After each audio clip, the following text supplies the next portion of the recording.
Good morning. Good morning. How's it going? I'm doing well. I have my coffee. Nice. It's later in my morning than for your morning. Your morning's earlier. That's true. Just getting started. 7:31 over here on the East Coast. We've also kind of swapped. Do you have a hat? I do not have a Yeah. hat. I was gonna show up Boolin. with. I like that you have a hat shelf behind you also. Apparently that's a term. These aren't my hats, but that's my company. But yeah, I Yeah. wanted to have a hat shelf um, for all my yellow hats. Yeah. Someone asked me. I was telling a friend about the merch that I have, and she was like, "What? You have merch?" And I was like, "Well, You got merch, bro? technically." No, but like you can just buy a yellow hat from anywhere, and then You should put up a merch page and it just links to unaffiliated Amazon. You know what I'm saying? Just be like, here's the instructions for how to get merch. Buy this hat, buy this pin, put them um, together. this. By the Open way, source merch. I don't know who told me this. It might have been PatCon. It might have been someone else who's telling me somebody, or maybe Visa actually was telling us that somebody pranks people by like making them a lot of money, like just like sending a lot of people their way. And the creator Mm. is like, "What the hell happened? 1,000 people just bought my Customer thing." bomb. Yeah, yeah, it actually is kind of very wholesome. Um, I don't I remember love who it. it was. Yeah.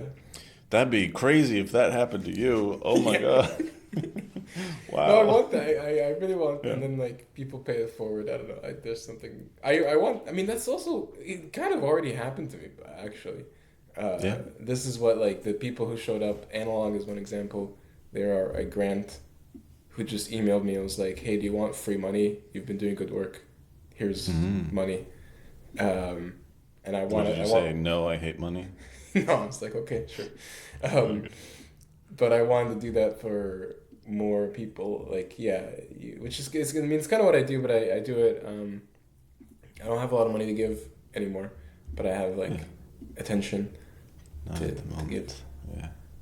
But Makes yeah, sense. let's pull up the. Do you want to drive today? Yeah. I'm trying. So I got like two monitors here, and it's a whole deal. So I'm trying to. Screw it. We'll do it live. Like I'm worried. This is so dumb. I'm worried about the aspect ratio because it's Oh, got to be squeezed down into. But we're just gonna do it. can't you I don't have share to the be. window and then change the size of the window? Yeah, but I don't know. Like it seamlessly. Look at this. Look at this. If I resize this window, it just. Oh, there we go. Okay. Yeah, look at that. So we Yeah, just that's nice. figure out where. Okay, cool.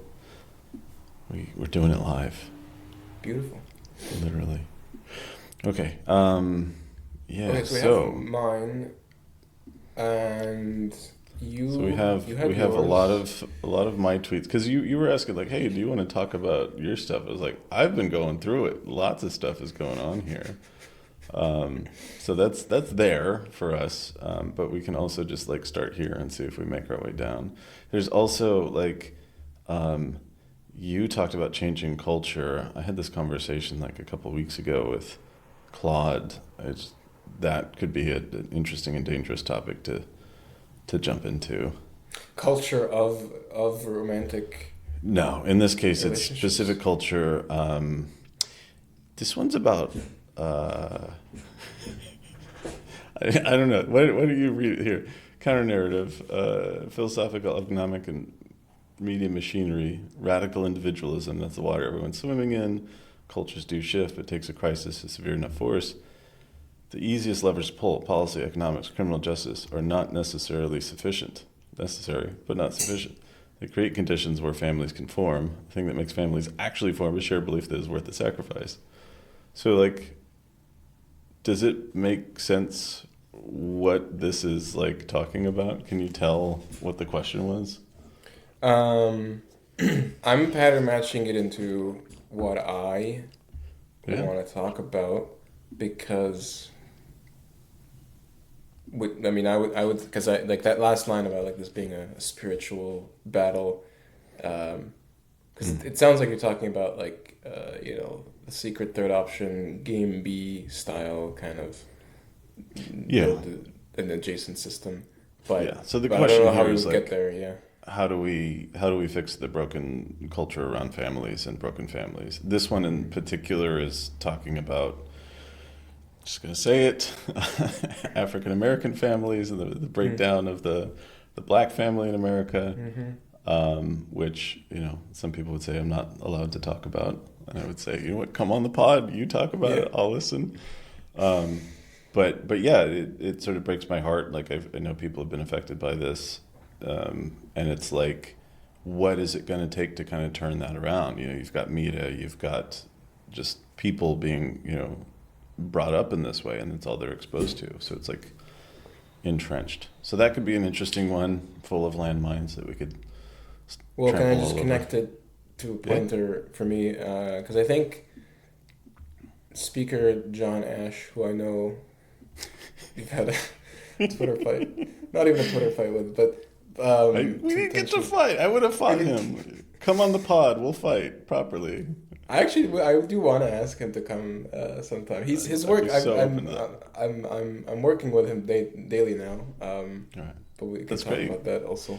But if you want to intercede on my behalf, just tell him like, hey, I'd love to talk about these ideas and hear him out. I mean, we both talked about like needing a buffer. He's basically like doing, and there's others like him that I'm doing this for who like are doing good work but don't struggle with like the public outreach comms part, and I'm here, I think, to mediate that. But anyway, he said something about how there's a lot of problems that can only be solved from like a critical mass of collective action. He had a nice pithy way to put it, but it sounds like what you're saying is the same kind of thing. Yeah. And I would say I'm excited about that because a lot of my whole theory in R&D and blah blah blah is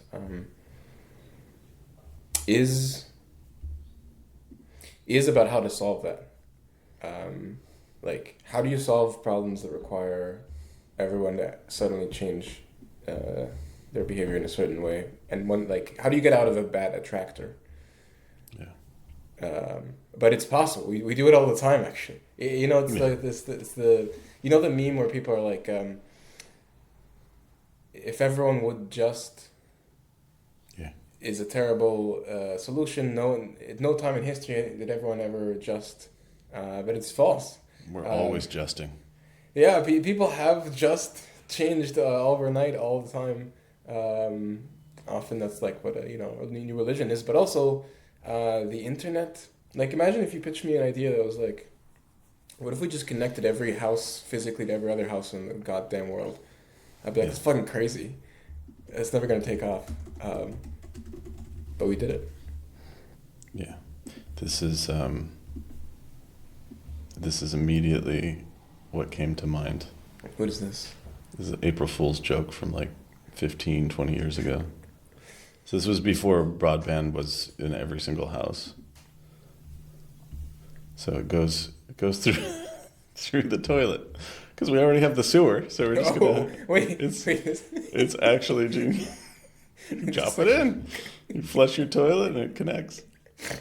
Commode package delivery. You can have your Google checkout purchases delivered directly through the sewage network. So that was. This is actually incredible. It's incredible actually for two reasons for me, because first of all, I think you don't think about the network of sewage being. Well, there's a lot of crap on the web. This is back when they had a real sense of humor. But also, by the way, this isn't not every toilet is connected to the global network. Back in the day. Right. So that's when you need a deep undersea toilet cable. Going with the flow. I love that this is what we're starting with. This may be the title of this. I wonder how many people remember. I actually can, just while we're here, before we move on to the real agenda. I know that there are undersea internet cables. Mm-hmm. I learned that when I was pretty young. Actually, it was one of my big A's when I was young, because they were cut because they broke. Right. like the internet to Egypt for like 2 or 3 weeks. First was like it was I think it was just stopped working for a couple of days, and then it was just very slow for a few weeks. Right. Um, and everyone was talking about oh, it's because some cable to the whole continent or something was cut. Um, and then I remember like years later, and this is like a few years ago, I was in Seattle and I was talking to some guys at a bar about this, and they couldn't believe me. They thought I was just completely like bullshitting them. They were like, "What do you mean the internet has a giant cable connecting the No, U.S. they didn't to know. That's crazy. Yeah, That no, was your they did not first. just that they didn't know. They were like, "That's insane. That They would gave never." you use. Yeah, yeah, they were like, "That's no way. That's That's even a amazing. thing." Yeah. They were like, "I think you were misled. I think I think your country cut off the internet, and they gave you a Right. bullshit reason." I think that's a much more likely explanation if you don't know about the cables. Yeah. That like, oh wow, they're going in deep. Yeah. All There's right. a lot of them. Yeah. I don't know. I think they're still useful, but I imagine they may be obsolete You think? eventually. Well, I mean, we got satellites. But I don't think know, the the bandwidth. satellites go like, yeah, probably not enough bandwidth. Yeah, I think it's primarily still cables. It's the primary bandwidth. Crazy. But, All right. yeah, let's take a look. Well, I mean, there's a lot in here, and I don't know if anything's speaking to you particularly. Yeah, I mean, I saw the sort of teaser trailer, the first one. I thought that was really exciting. I don't know if we can like play it here, or we could Probably just talk not. about it. Yeah. Let's talk about it. Tell me, like, what are you getting out of that? What do you like? Did you like it? Do you find it? Yeah. So there's a lot going on with that podcast. So we have like Matthew, who's the original person who did the interview with me, and it's his podcast, and he's editing this. And I guess I'm like, I think Defender is like a kind of a high profile interview. It is funny starting to think of Defender, like It's like Defender's fame. status. Yeah. Yeah, Defender is a thing, you know. But I think it's easy to talk about when I talk about it as like a product. Like I've been thinking of this a lot. We're more. about And to actually release this- Defender 2.0. That's 30% No. more Defender. Because actually that's kind of basically the podcast. This particular podcast is a significant milestone for me in my work. So that's why it's a big deal for me. And one of the reasons it is a big deal is because I make that shift in that interview. I make the shift from I am Defender to I am the author of Defender, is this project, and then I explain the behind the scenes of like. And so it's the first time I've sort of. I don't behind the control scenes. what Defender says. You know, Yeah. he says whatever the hell he feels like. No, I actually. I have keep been telling wanting- him not to be so naive, and he keeps telling me to fuck off. I actually have been wanting to go to some people who I work with now, I have contracts with now, and tell them, I'm sort of speaking. I'm like the talent manager of Defender. I'm like, yes, I apologize for Defender's behavior. Now let's talk about what what we can do. Yeah, it's like, all right, I'm gonna have him do a public apology. No, actually. You're his agent. There's a reason like this. If we zoom out here, what I'm talking about is parasociality, and how to manage that. And I'll just kind of seed this for you, but a lot of who I'm talking to these days are other like, and this is also a big shift. Other you like, you ever wonder where like YouTubers, like big famous people, what is their social life like? What is their Well, I got insight into this yesterday, actually. I'm not going to say who it Yesterday? was. It's probably not somebody that you know, but my guys, my coworkers were telling me that they went to this event, and this guy that's kind of popular on YouTube, more in the tech space, essentially they said he was a total douche about it. He was like, I'm the most famous person here. And like, they were like taken aback. I was like, dude, like, even if that's fucking true, like, yeah. what are you doing? Well, there's a one example. There's a reason for like actually here's the fun thing like they have struggles like this is the by the way Oh, yeah. but They're but people. like nobody no but nobody gives a shit.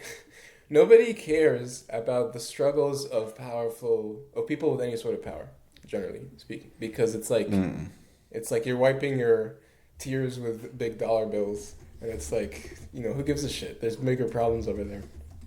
Yeah, I think But that's true. but the thing is, like, even though your problems are like, almost first world problems in that way, they're still problems, and you still want to know how to deal with them. And if you fix your problems as a high status, powerful person, the other people below you also just have better lives. Like like I'm basically arguing we should be more cooperative in this way, but not at the expense of the less powerful. Everyone always gets mad at me for this part, but I'm not. Totally. I don't. Anyway, like I think like it's basically occurring to me like as more people experience what it feels like to be on the receiving end of parasociality, we will evolve good cultural norms for how to handle having a million people listening to you and trusting you and doing what you say. Oh, yeah. There's not. Yes, we should have a handbook for that, because Yeah, man. usually Yeah. it happens to people who are not ready for Yeah. it. Which, by the way, that's Case in what the that's what the anatomy and internet argument is going to evolve into, and I haven't abandoned the project. I'm proud, excited to tell you, I'm committing. I have it on my wall Nice. here, whiteboard. Well, hold on, I'm not working on it, but I'm working on Yeah. something else Not yet. that will take, I think, a week or two really to sort of put together, and it will be the prereq for that. So the Right. first thing is going to be the ABU book. Do I have it in here? I think I have it in there. You're writing an ABU book? Yes, and this is like I need to be held accountable to this because it's actually a very simple project. The book is just going to be, 10 pages at most. It's just like going to be a long essay. An ABU Pamphlet, and I'm gonna sell it for I don't know, $5 or something. If I get like a nice artist or a publisher or something, we can kind of beef it up. But I actually think it's better if it's short. What's the purpose of the pamphlet? It's going to, it's basically going to onboard you into the language of ABU and give it to you as a useful tool. And the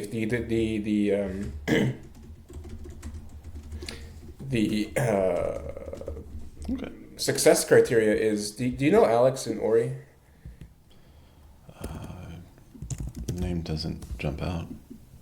Let's see if I can find this. I actually think you might like hearing his. Yeah. Okay, let's pull this up because his I'm just gonna give it to you in the chat. Do you have access to that? Yeah, let's see what happens. His reaction to ABU is what I want others to experience. So if you go, let's see, where he says, I discovered Ori's ABU a few days ago, found it incredibly useful, plausibly one of the most immediately useful and insight-bringing concepts of recent memory. Alex is a very high praise. Oh yeah, and Alex is a very incredibly valuable node for me. And I keep telling him this, and I think he still doesn't sort of believe me of like why he's so valuable. Because you know how everyone in Ori is.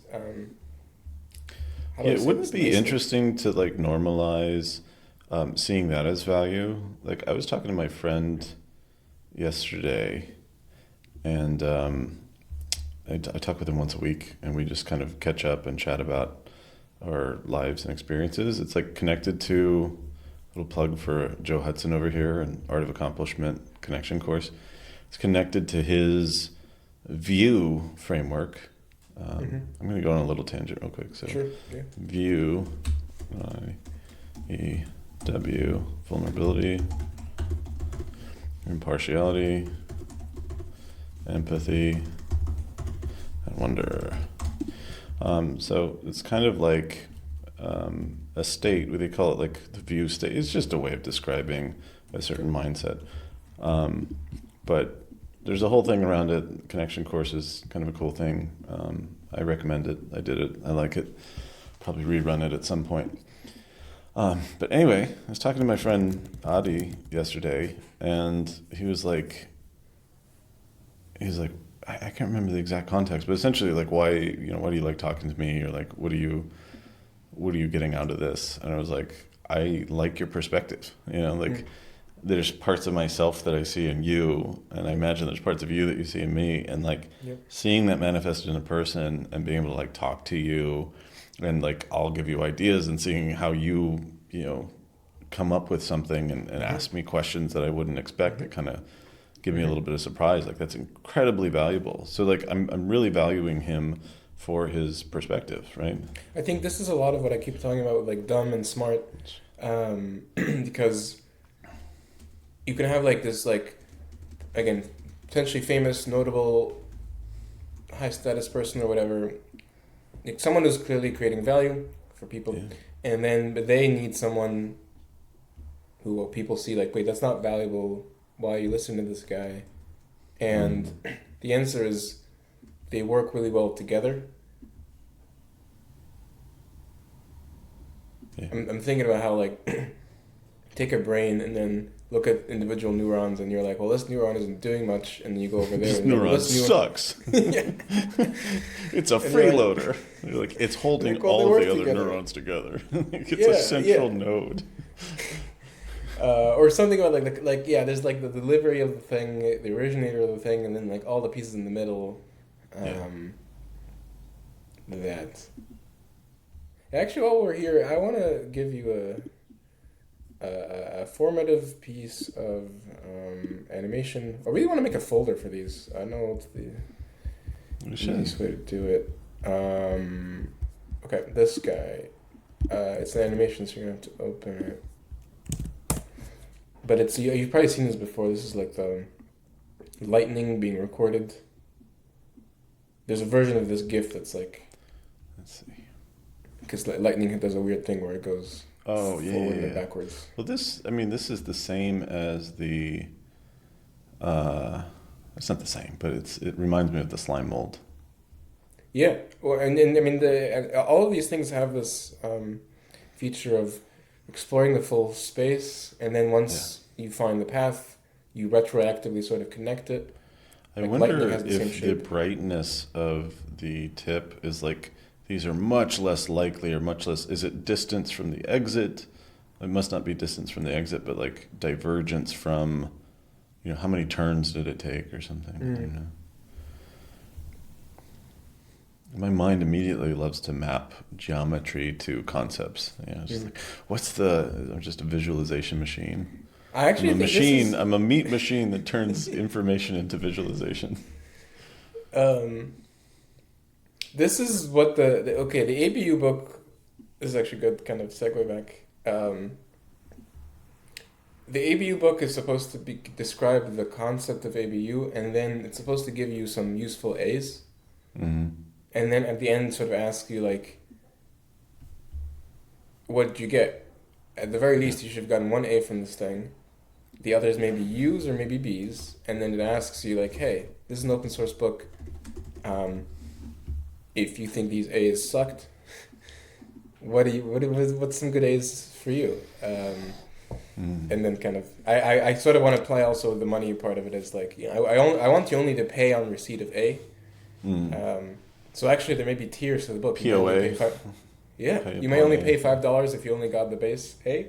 Yeah. But if you got all the A's, you could just pay $5 per A, and then or pay what you want. Like maybe I gave you an A in there that's like life changing and helped you make $1 billion, and then you can decide it's fair. Yeah, I really want you to think about like, how does this turn into I want to say positive sum game, but that's not the term. It's like a game that agents are incentivized to drag other people into, because it's like, okay, you're the central node, right? You're selling these directly, and then they get the A's, and they're like, oh shit, I want to sell this to somebody else, and they'll get the A's. It's like almost like a pyramid scheme of A's.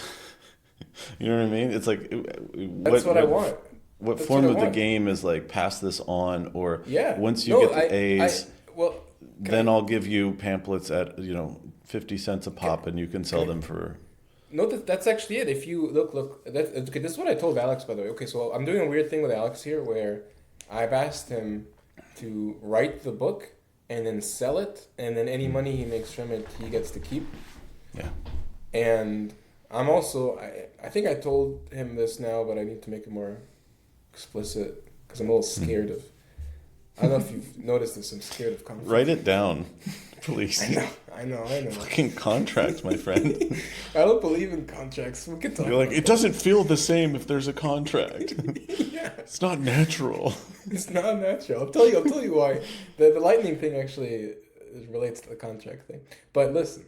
The point is I wrote ABU, and then Alex looked at it and was like, "What the fuck is this? This doesn't mean anything. This is not Initially, helpful. yeah. This is just like philosophy, and that's not useful." Right. Now 3 months later, this is the cool part. 3 months later, it finally clicked, and I was like, "Great, Alex! I've been trying to get it to click, but I don't know how to make it click. It just clicked for you.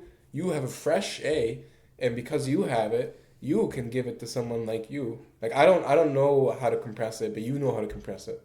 And so I was like, please go forth. If you really believe this thing is valuable, if it really has been valuable in your life, then I think you can go forth and translate it. So this is the cool part. I will give you buy the $5 ABU book. You read it, and let's say it takes you 3 months to figure out what the fuck this is saying. Now, here's what you do. You can then fork it. I mean, you can tell me, like, hey, change it, and then leave. Or you can do that work. Excuse me. You can... I thought of something. Yeah? So, let me cough real quick, 1 second. Okay. Okay, I'm good. Okay, so you have this pamphlet, right? 10 pages. You put 15 pages in there, and you have lines in the back. And the person reads the ABU, they get A's, and then they start to write down their A's and their B's and their U's. And then they give it to somebody else. Yes. That person reads through the book and adds. And now you got these books floating around, and you're like, I will buy this back from you. Yes. Because I want some the data. multiple. Whoever ends up with this, I will buy it back for you. But the double it and give it to the next person, the more it gets larger, the more I'll buy it from you for. Which is literally like, okay, who wants to sell it back to you? And if you buy one with just a couple extras, you just send it back into the wild. But like, here's one. This is actually what the only thing to make this work, I think you need. Hold on. Let me just make sure I understand. You're saying like as you read the book, in each page there's like a section to sort of like put down your reaction to that page, to that concept. I was going to say at the end, the person writes down their best A's that they haven't seen in the book so far.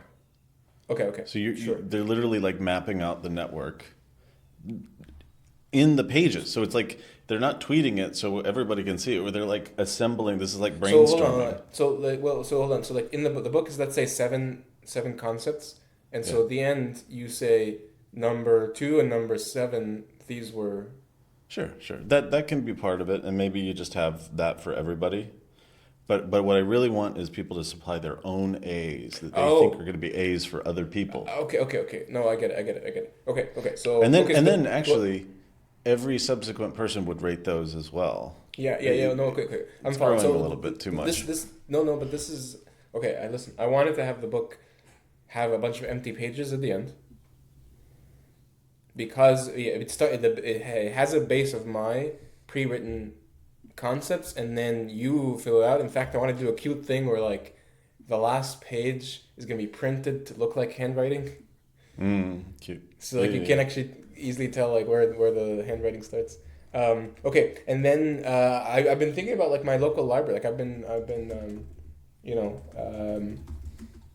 getting more books from the library, and sometimes they have little marks in them, and this would be very much like.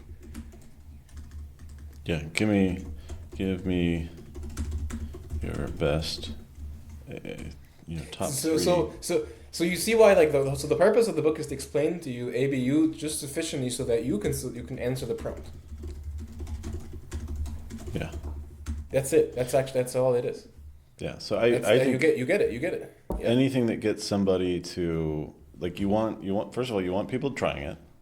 You know, you want people using this framework. You want it to pass on, and you need to create some kind of stable. In fact, I would recommend try it. Right, like come up with various editions, and like here's this game. In fact, you could run multiple games simultaneously. You know, A style and B style in the wild.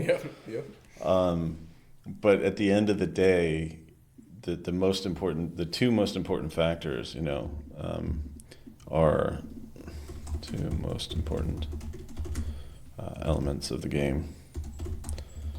One, people spread and collect A's from each other.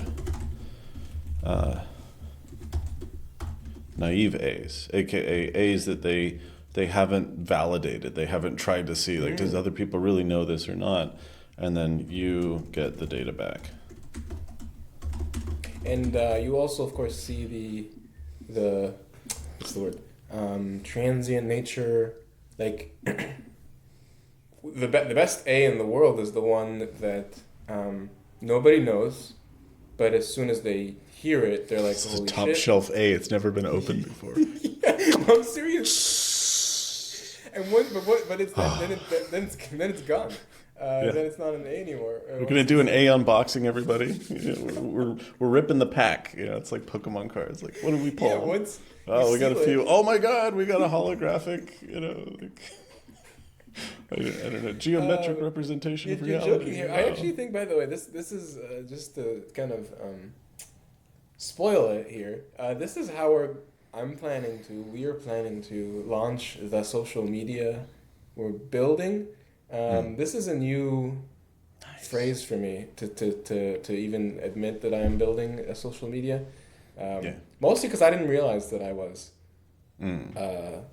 But I am. I wonder if bees realize they're like creating a hive or making honey. They're just like, I just love pollen. It's so fucking good. I just go crazy. I white out. No, but I said this recently. This is an A for me about my work, because I'm like, all social media companies are social engineering labs. Now there's two kinds. Ones that are like aware of it and doing it with intention, and ones that are unaware of it and doing it without intention. Blue Sky actually, I think, is the latter. Sadly.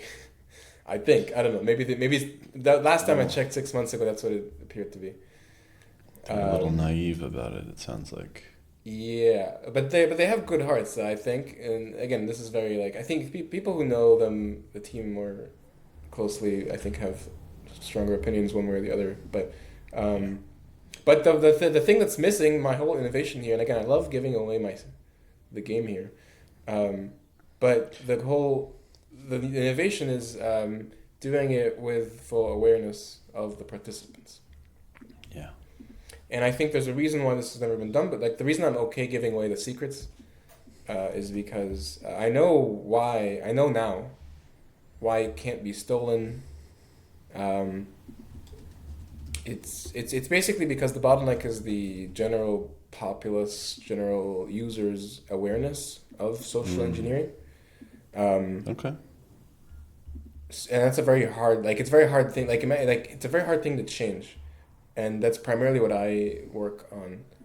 And it's also like a kind of like winner take all thing where. Sorry, I don't know if this makes sense, but I can compress it. I'm just saying, like, imagine if you're trying to sell a business that requires people to have phone lines in their homes. Right. And so you have a great business idea that will work only when everyone has a phone line. And so... that's why we need... Right. TISP. Yeah. And I guess a lot of people are cautioning me or warning me or advising me about how just because you do the hard thing and build the infrastructure doesn't mean you will end up controlling it, and doesn't mean it will be used for good things. In fact, if I build something that is so powerful and don't control it, then that's almost certainly going to be used by bad actors unless I can give the good guys a head start on the thing. Yeah, I mean I feel like that's the argument for AI alignment, right? It's like if you can't control it, nobody can. Or if you don't explicitly have a control mechanism in place, right? It's like, don't just create power and just leave it out. Yes, don't leave it sitting on the street. That's it. And there's someone who I've caused damage to, but with whom I'm currently aligning. But I want to credit him, but I don't know I don't know how much public. Just generalize it. So yeah, I'm just going to talk about, but I want to sort of acknowledge to the camera here that this is his idea that he gave me, which I would love to credit him when he is ready for it. But there's this. He described to me the story about like gunpowder. Like if you're the first guy to discover gunpowder. If you run out of it as like a neutral scientist and you're like, hey guys, I figured it out, and then it just gets taken by the most powerful entity used against all the others, that sucks. Yeah, that's preferential attachment. I mean, yeah, there's kind of like there's a mirror of that in like Snowden, right? It's like I have this terrible secret and I don't want to destroy everything and upend everything, but I do want it to get out and propagate in a way that enables change. We were talking about this last week, right? Like when you have a system that sucks and you're trying to get people out of it, and it's like they'll start to fight you. Oh, yeah. So it's like, how do you introduce that? So it's like, it's sort of the complement, I think, of that. It's like, oh my God, I have this powerful thing, and if I just throw it out there, it's going to irradiate everything. How do I introduce this? Where do I put it? Like I think Claude Mythos or whatever. Yeah, and I think a lot of what Ori is doing is like capturing these people who are like just figuring out how. You're like, Professor X. Wait, is that what he does? Yeah, he's got the home for the mutants. Yeah. Okay. Yeah. Because like their powers are dangerous out in the world, or they're abused or So, and this actually, I had this conversation. I didn't realize X-Men was about autism. Kidding. Should be disavow. This should be a pull quote. X-Men and autism, the hidden link. But I was talking to someone, like several actually people at this point have come to me with like, they can't think in public anymore. Their thoughts are too dangerous, and either because they work at a company where they can't freely. I mean, there are secrets they can't. Like if they just think about it in public, they would be giving away the secrets. And for others who like are feel like they're thinking about things that they can make very legible, but then bad actors will take them. So I actually think one way I'm gonna sell Ori is like this is a space that is safe to think in, and the reason it's safe is because it's heavily sort of like censored. Like if you're approaching something dangerous, we will censor you.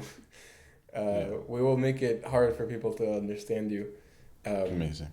We can tune your. We're gonna scramble. We'll scramble your outputs.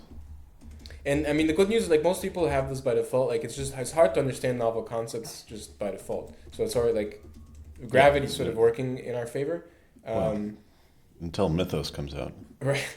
But then sometimes like if people are paying too much attention to you, the bike is locked, but the rocket launcher isn't.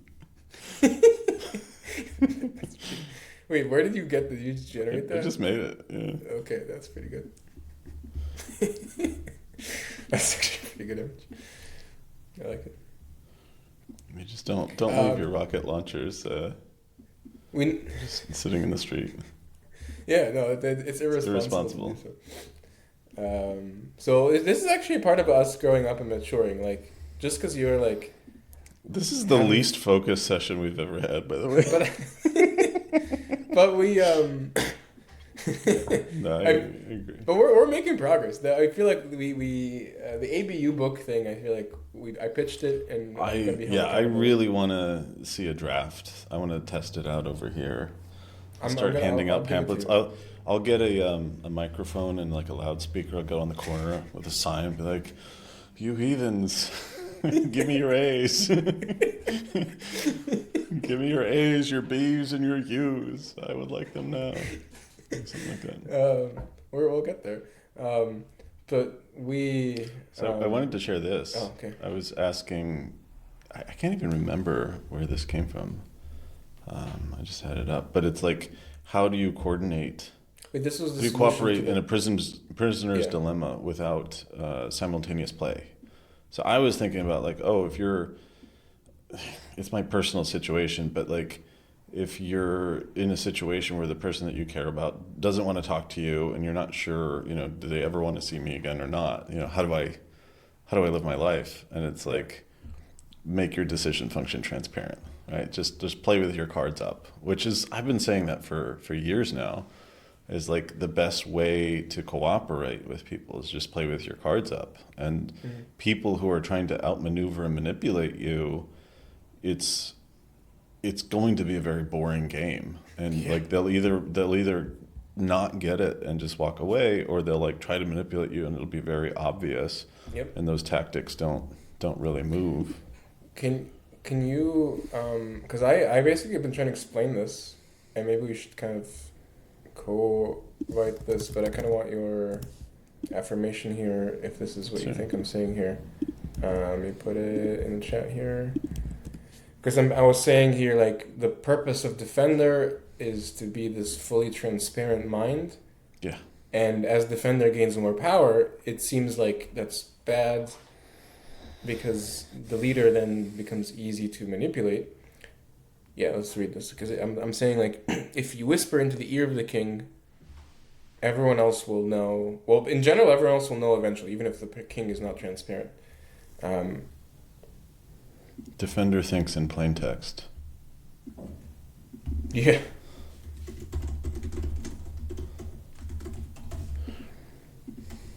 Like, but I think this makes sense. Like, let's say the king, the CEO, whatever, is making decisions. Now, if he suddenly starts making different decisions, like the consequences of the guy whispering into the ear of the person in power will be felt by people eventually. Now, if the mind happens to be transparent, then you can trace back, like you can sort of anticipate that and sort of take action against it. People have responded to this by saying, this doesn't work. This isn't going to lead to good outcomes. Nobody believes it's going to lead to good outcomes, or not, it's not guaranteed to lead to good outcomes. And I said, yes, it will only, and they sort of approved this. I said, it's only going to lead to good outcomes if the good guys, again, take action and can overcome, if the good manipulations can sort of overcome the bad manipulation. Right. So then you might ask, like, okay, but that's always the case. What are we doing here? What's the point of this? The point of this is simply to level the playing field. Yeah. To have rules of engagement, I guess. Basically, my whole spiel, my whole claim is that my belief is that in an equal balanced fight, good wins. Good has the advantage over evil. Good will win. But the whole only way evil What wins does is equal by, balance fight even mean, though? Well, there's a lot of ways you could define this, but it's like if both are given the same resources, for example, or if like they start at the same time, like the whole point is like, okay, it's a race. Let's say 100-meter race. So I'm gonna end this man's whole career. So it's not even. They don't start at the same time, and yet good wins anyway. Well, but it depends. Good can win. Good always wins. That's literally the core message. Hold on. That's true when you zoom out over a long time frame. right? Yeah, Yeah, that's but in the the point. meantime, like you good can lose temporarily. But if it's temporary, it's not. Yeah, I know what you're saying. I No, know what you're saying, and I'm like trying to reframe. But yes, you're right. Good, good can I be like, set back. I mean, this is important, I think, because this is actually the pathology that a few people in Ori have that we talked about in the podcast Hmm. cast. It's the one where you like. This actually is why good keeps losing in the meantime. It's because good is like, well, we have the advantage. We're also guaranteed to win in the end, so it doesn't matter. Oh well, yeah. You, You I mean you can suffer quite a bit in the interim. right, right, So and in yeah, I'm fact, not arguing. I'm not arguing against your fundamental stance here, which I interpret to be like, hey, we can play a better game and still be good. yes, and actually connects back to the very first thing you said about collective cultural change. But we are trying to define the rules of a better game. So One, Venn diagrams, yeah. right? Like you can keep going. I mean, it's just that right now, like given the rules of the current game, um, if you do good, you're punished for it, but you should do it anyway because you need to do good. And if you do Mhm. bad, you're rewarded for it. And so the playing field is not level. And whereas um, the better game is one where like doing good is rewarded and evil is not rewarded. Um, and then you might say like, well, that's boring because like what there's nothing to do anymore. Everyone just does good. We're done. Go home. Um, but the good news is, just because even if everybody wants to do good, it doesn't give us a good world because Mhm. we have to figure out how to do it. Mhm. Um, so that's basically it. There's two phases. The phase one is like recognition and rewarding of the good, which is what Sun Tzugui's whole spiel project is, and Sam Sensha. Mhm. And then the phase on top of that is like, okay, now that we know what good looks like and have mechanisms to reward it, let's now dig into like, what does it mean? What should we do, and what order, and start to do it. And that's like the 99% of the work. But yeah, what are Yeah. you doing? What are you drawing over here? So I was just not looking at the screen, and then I looked back and I'm like, you have a star. okay. So You got a commonly diagram. known good. I'm just gonna fit the circle into the circle because it's like, yeah. But so the idea, and you tell me if this makes sense at all. The idea is like, okay, you got evil over here, and so much everything is permitted, right? And it's like maybe neutral stuff out here, right? It's like this is all possible actions.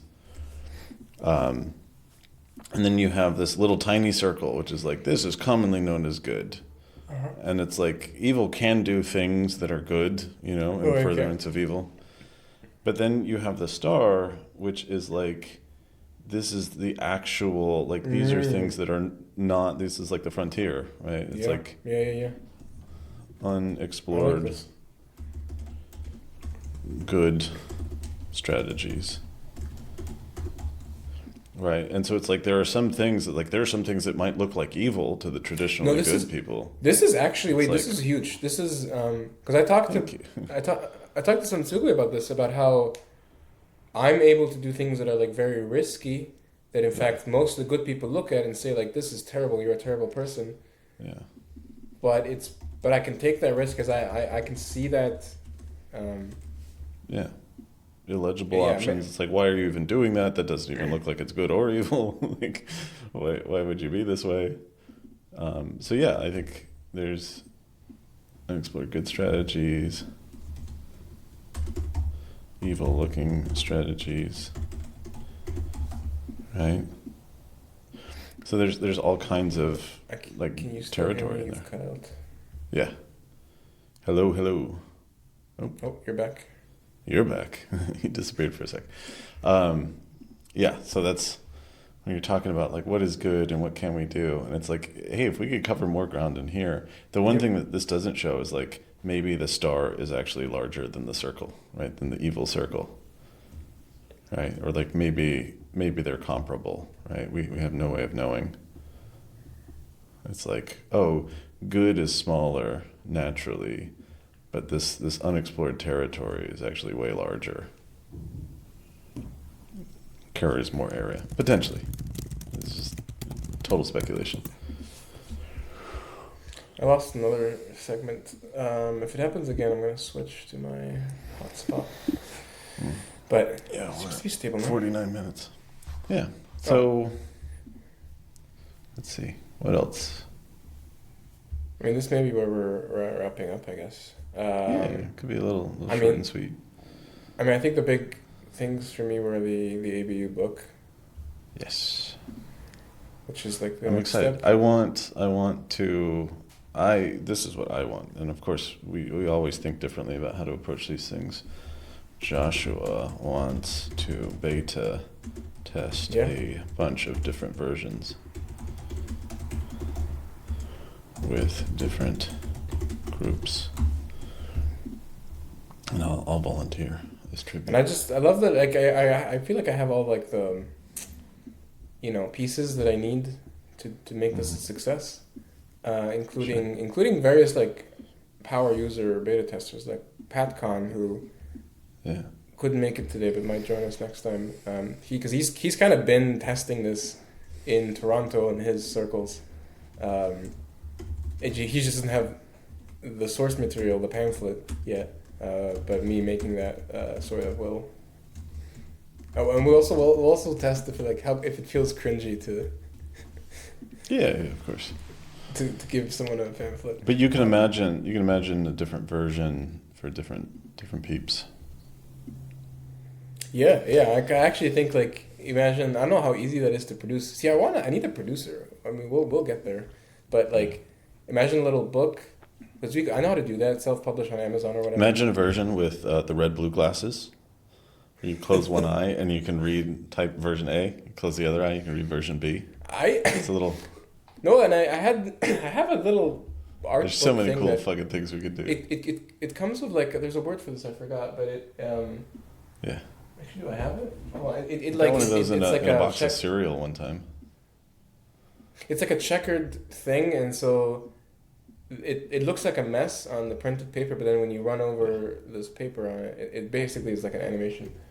Yeah. I know what you're talking about. I like that kind of. Actually, I did this for one of my first companies, I guess. Yeah. We made a business card that was, like, in the design of it was the game mechanic, and it was pretty cute, and it was produced in Egypt, which is kind of wild now to think about it. That's cool. I mean, that just because I was there, but I also had to, like, figure out, like, where do you go to print such a thing, because it was a very weird custom job, but it was actually nice because, like, in Egypt we had a lot more people doing things by hand than actually, like you know how, like, if you make keys in the US, you go to a machine. Yeah. If you're making keys in Egypt, you go to a guy, and so if you wanted something weird done to your keys, you could ask the guy, but you can't ask the machine. Yeah. Okay, I know what we wrap up with this thread. Okay. This is the bomb. This is the rocket launcher. And actually, we can bring Paula onto one of these. Yeah. Let's talk about this first, and then let's try to drag her. Okay. I did talk with her one time. She's really cool. She's on totally different time zone. And we've been talking more on DMs. I'm trying to pull her into Ori, but yeah, let's. I do notice that, like, I think I commented on something like when she's not agreeing with me, she doesn't like my tweets. When she does. It's just like I take notice.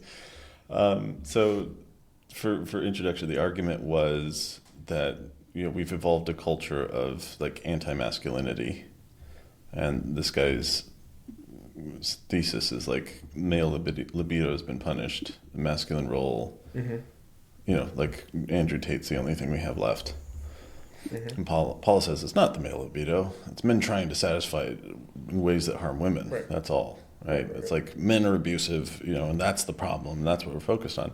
Right. Max, who I've seen her interact with positively, I think, says, no, like, all those things are illegal. Like, this is solved, right? This is encoded and enshrined in law. It's not just culture. But we've created boogeymen and we're being triggered and blah, blah, blah. Like, we've been under this cultural wave or torrent of telling us that we're wrong for existing. And the only remaining men who are successful and in their masculinity are the scoundrels, because the good ones are just like, okay, fine, I guess I'll not. That's his argument. And so she's like, wait a minute, that's not true. Women are still abused. Like, why don't we feel safe walking alone? Right. And then this bird guy chimes in and tries to separate the two. Except I don't think that's happening. We don't add restrictions to good men. We add them to all men. So I don't know. What do you think at this point? Well, this is it. And actually, several other people in Ori sort of have theories and opinions about this. And we don't have a name for the pattern here, but someone had a theory that there's kind of a weaponized. Again, don't think too hard about it, but let's just kind of go with it here. There's a pattern, intentional or not, of bad things happen, so you add restrictions on everyone, and then it decreases the bad thing, but almost focuses it. There's ways around it. It might actually make it worse, because it's like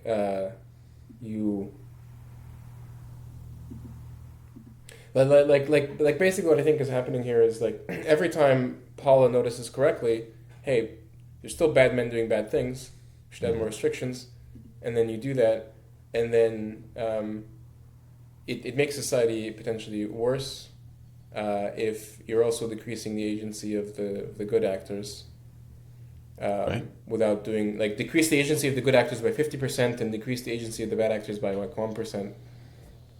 But that actually maybe gives more agency relatively to the bad actors, and then this is you're in a terrible feedback loop now, right? Because the problem gets worse, you take an action, which makes the problem worse, and it just downward spirals until we're dead. Yeah, no, that makes sense. I think the irony is, like, they both have good points.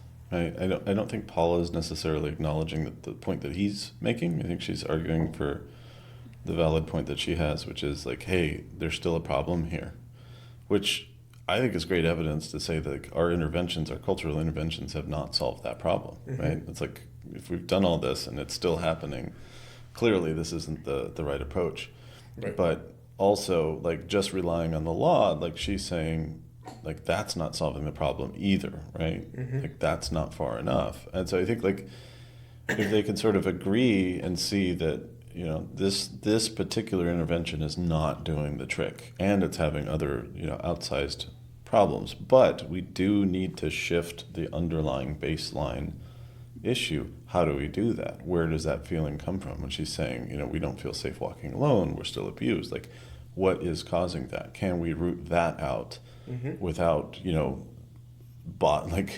wide spectrum antibiotics that, like, crash the gut microbiome, right? It's like, can we do targeted, DNA therapies, whatever? Right, in fact, I'd even argue that, like, this is what you want to do in general, better targeted stuff, but we're also at a point where, like, we need to, because the wide spectrum stuff no longer. I mean, it's like you have immunity. This small segment has gotten immunity to it now.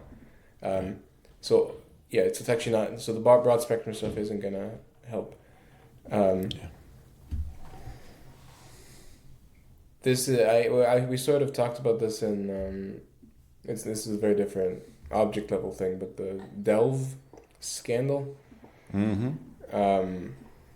I mean, just I don't want to get too far into it, but the summary of why this is related is it's a similar thing where like everyone in the industry does a bad behavior, but you punish the most transparent, the ones you can catch, the most transparent ones, leading to essentially incentivizing hiding and and removing power from the people who are willing to do it better. This is actually the reason it's worse. It's because you have people who are willing to change their behavior, and they're the ones who own up to it. Mm-hmm. But if you like punish them, you kick them out of the industry. Now you're just left with all the other guys who are not willing to change their behavior. Yeah. It's a version of the Dead Sea effect. Mm. Have you heard of that one? No. Dead Sea effect is more like. So I'm going to paste this in here, and then I'll paste a link to that. So the Dead Sea effect is more about. Let me share this over here.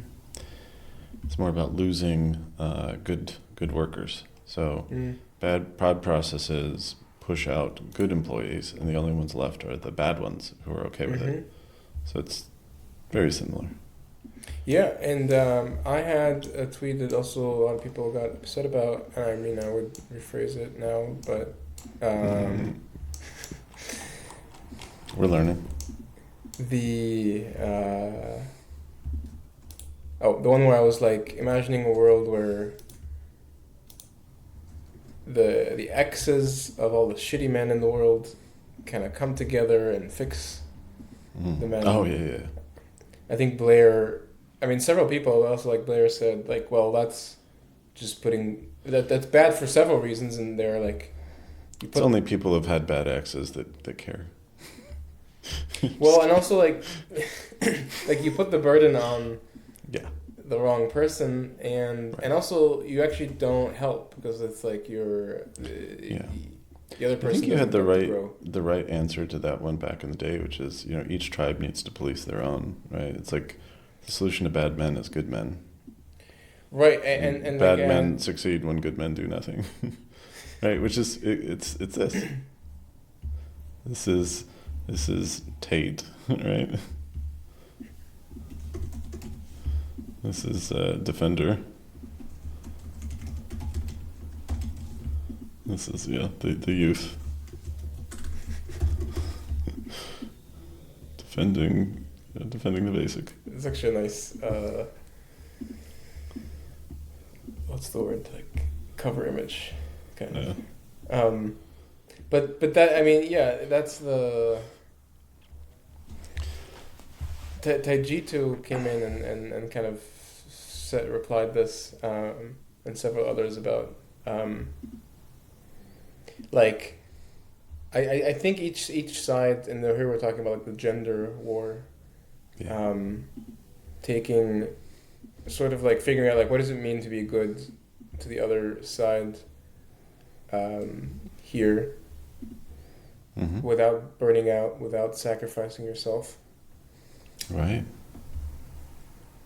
And it's basically, it's the same as all these things. It's going to take a conspiracy between the good people on both sides to bridge this gap. Totally.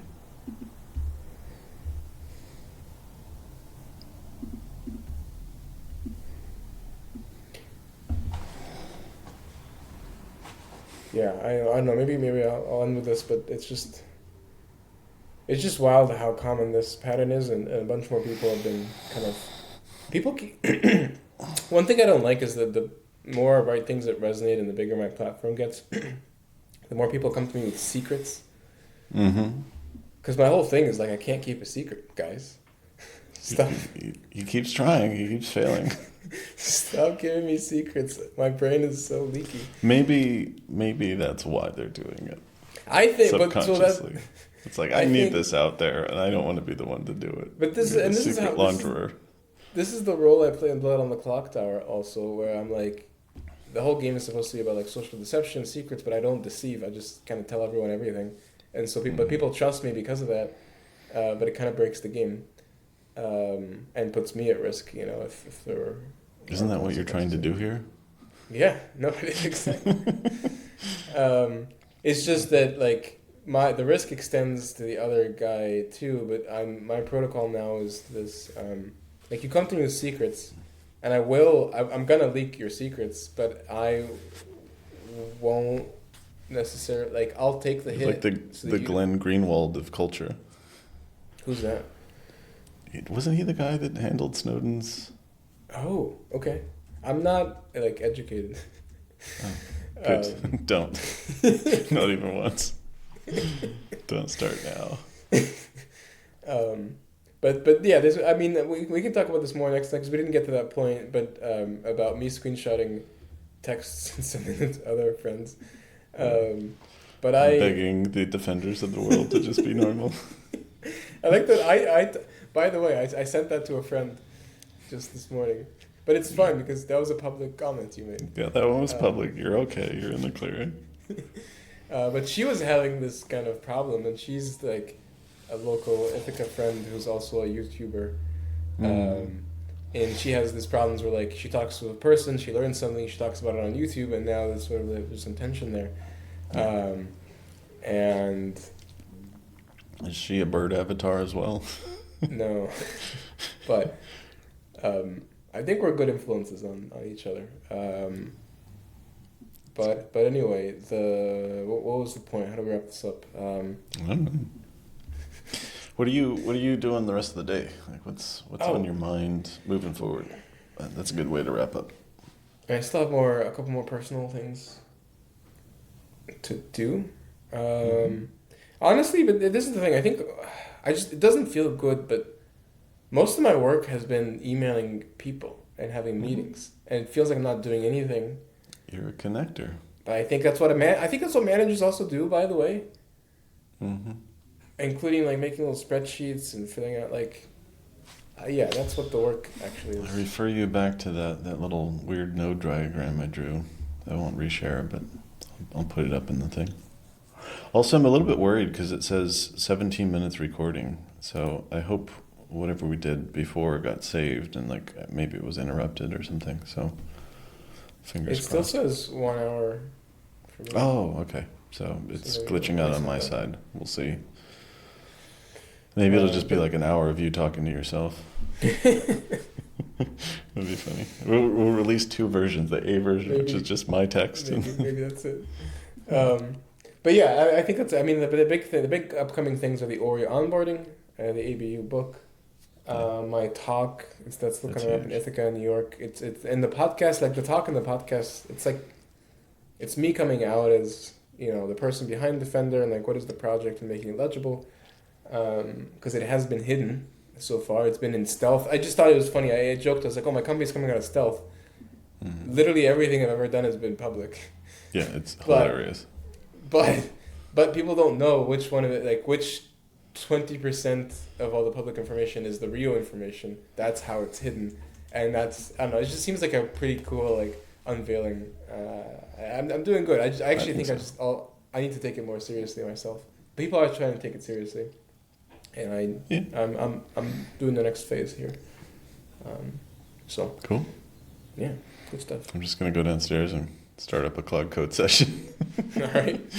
Continue working on work stuff. But yeah, business side. I have an e-bike coming this weekend. I'm really excited about. That's exciting. I want to come to see your SF life now. Yeah, you should. You should. Maybe when things calm down. I think you're extremely busy. We'll look for a little window. But we'll do it. And I have a lot of friends in SF, so it'll be nice to see them too. Absolutely. All right, Joshua. Good talk. Cool. Good to see you. Have a good weekend. I'll see you next week.